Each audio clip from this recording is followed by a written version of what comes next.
Go. Hello, my name is Miles Ward, and I'm here with my tutor, Miss Jiggets. So I'm going to ask her a few questions. So what do you want to be when you grow up? I want to be, I think this is so awesome since I'm 30 being asked what I want to be when I grow up. I actually wanted to be an interior decorator, but all of the colleges that I got accepted into didn't offer that.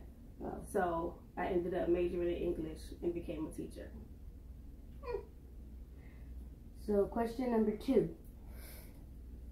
What are goals? Hold on. Let me try again. What are your goals for this year? I've been trying to buy a house for a while. I finally found out why I wasn't getting accepted or denied, and that's because my last credit card was 8 years ago. So the guy told me even with a good credit score, it looks like I don't have credit. So my goal for this year, maybe next year, if not this year, is to get a house. Question number 3. Are you proud of me? What are your dreams for me? You about to make me tear up. Of course I am proud of you, Miles. Met you when you were, what, 8? I am very proud of you. I've watched you grow up, and I love what you are becoming.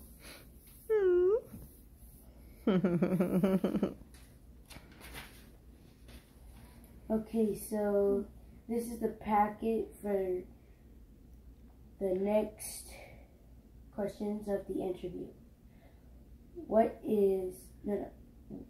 What's something people wouldn't know about you just from looking at you? Now we get into the goody. Mm-hmm. When I tell people, it blows them away. Nobody would know that I had cancer.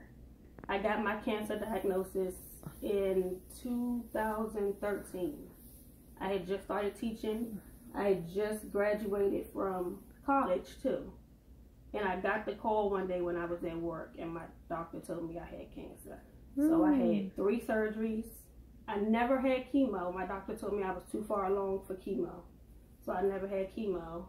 And it's 2019 now, and I am cancer free as of 2 years ago. Wow. I didn't know that. That's pretty cool. Thank you. So, question number 2 again. Tell a story about someone who has had a significant impact of your life. All right. I picked the same person for everything, and that is my dad. My dad had me when he was 21, and I was living with my birth mother at the time. I am originally from Baltimore. My dad came and got me from my birth mother's house because he felt that he would be the better parent. My birth mother already had a set of twins, so I was the new baby. And there's a sister and a brother after me. So pretty much my dad said he thought he'd be the better parent, so he came and got me. Out of all of my birth mother's children, I am the first one to finish high school, finish college. My sisters and brothers, all of them have about 3, 4, 5 kids. I have a brother that was a twin to my older sister that was killed about 3 years ago. So I'm the first one out of all of her kids on her side to make something of myself. I feel sorry for your brother. Thank you. So,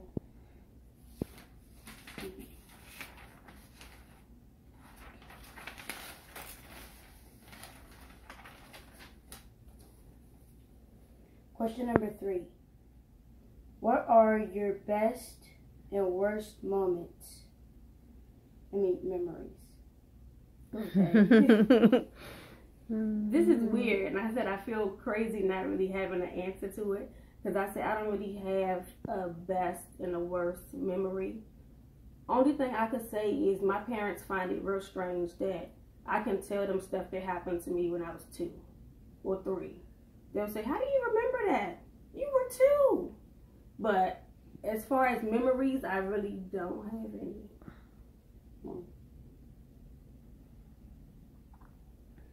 Question number 4. What are the classic family stories? Oh my gosh. The one story that my father tells everyone is when I was in kindergarten. It was lunchtime, we were in the cafeteria, and I was getting in trouble with my kindergarten teacher for some reason that I do not remember. But all I remember her saying is, "If you don't stop, I'm gonna call your daddy." And I kept saying, "No, please don't call my daddy, please." And she said, "Well, too late. No, I'm calling your father. It is too late."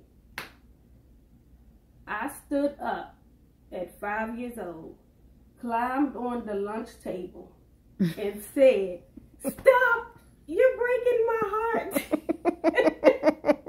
Oh my God. About 30 seconds later, that's how fast my dad got there. About 30 seconds later, I just remember getting a spanking in the bathroom. And I never cut up again. Oh my God. And it was when I first started driving, probably not, I was probably 18, 19 years old. My sister asked me to take her to the mall. I did it. At first I was telling her, "No, I don't feel like it. I don't want to go. Ask somebody else." So finally my parents said, "You can take her to the mall." We get there, everything fine, I park, we good. She shop, get what she want to get, and we go. When we get to the parking lot, there's a clear space, like kind of diagonal. So instead of me backing up out of the parking spot, I decided that I'm going to squeeze through that diagonal space. So I asked my sister, "Am I good on your side?" She said, "Yeah, you good on my side, you good." So I said, "Okay, I'm going to look on this side. Okay, I'm okay over here." Next thing I know, the truck wasn't moving no more. I felt the boop, but I was like, "No, I didn't hit anything. We still good over there?" And she says, "Nene, I think we good," because I had hit on my side. So I noticed we not moving. I'm pressing the pedal, and I'm like, "Oh my gosh, we hit this truck beside us." So I turned the wheel all the way to the right, and it comes off of the truck. As I pulled off, the truck that I hit, the whole back bumper was on the ground. The lights were on the ground. And then I noticed the truck had paper tags. I think that was the fastest I ever got home.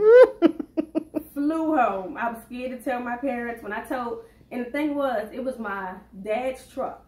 When I told him, all he said was, "Well, the little piece that you hit that knocked off the piece on my truck, why you didn't pick it up?" I was too scared. And what tripped me out was my mom was mad. And it wasn't even her truck. My dad was like, "I don't care." That was funny. But every Christmas, Thanksgiving, anything, they always tell my kindergarten story and when I hit a parked car. We all tell them stories too, Mom. When you start driving. Yes. Question number 5. Can you tell me your religious beliefs and spiritual beliefs? Okay. I'm